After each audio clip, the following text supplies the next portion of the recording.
So this is my finished net that I've glued together. Now I want to explore and look at the best ways of strengthening it. So I'm going to add some of the different methods that we've used. So the first one I'm going to add is the ribbon.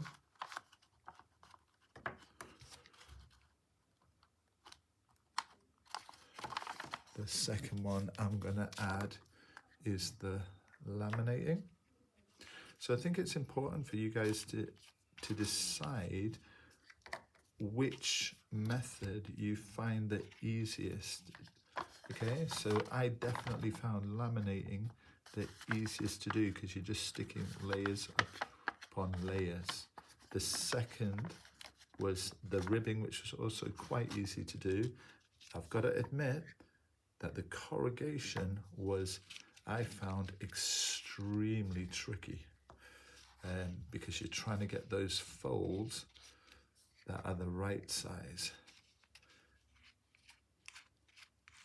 But I guess really it's which works the best. So there are the three methods that we have used. So we've got the lamination, the ribbing, the lamination, the corrugation, and the ribbing.